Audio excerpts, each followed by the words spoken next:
बघा, अंधांच्या, ज्यांना दिसत नाही अशा अंधांच्या वाचनामध्ये, लेखनामध्ये, त्यांच्या सुशिक्षित होण्यामागे ज्यांची क्रांती आहे, ज्यांनी क्रांती केली, असे लुई ब्रेल यांची आज पुण्यतिथी. मला असं वाटतं 1852, 6 जानेवारी 1852ला त्यांची या ठिकाणी प्राणज्योत मालवली. लुई ब्रेल हे फ्रान्सचे होते. कुठले होते? फ्रान्स या देशाचे लुई ब्रेल होते. त्यांच्या वडिलाचे नाव रेने लुई ब्रेल असे होते. लहान 2 बहिणींच्या पाठीवरती लुई ब्रेल यांचा जन्म झाला होता. त्यांना 2 बहिणी होत्या. 2 बहिणीच्या पाठीवरती त्यांचा या ठिकाणी जन्म झाला.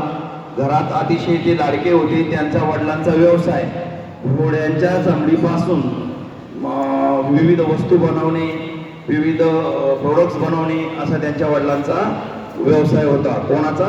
रेने ब्रेल, जे लुई ब्रेलचे वडील होते त्यांचा, फ्रान्समध्ये. तर बघा विद्यार्थी मित्रांनो, ज्या वेळेला लुई ब्रेल हा 3 वर्षाचा होता आणि तो अंगणामध्ये खेळत होता.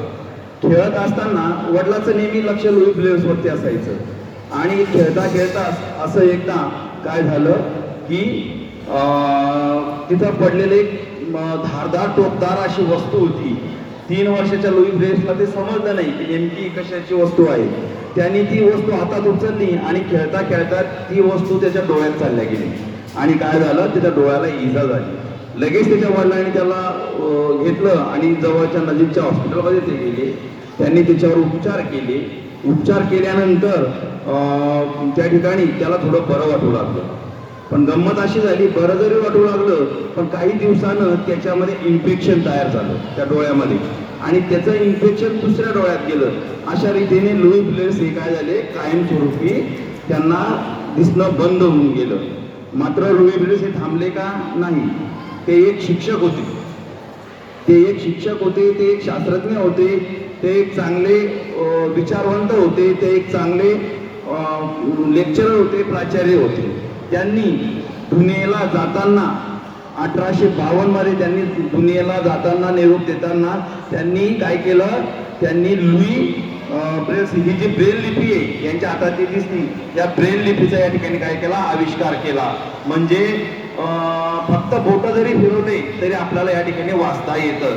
आता आपलं पुस्तक जे आहे ते आपण डोळ्यानं बघून वाचू शकतो की नाही? बरोबर, आपण डोळ्यानं बघून वाचू शकतो. पण ज्यांना दिसत नाही अशासाठी ब्रेल लिपीचा ज्यांनी आविष्कार केला असे लुई ब्रेल यांची प्राणज्योत 6 जानेवारी 1852 मध्ये या ठिकाणी विझली.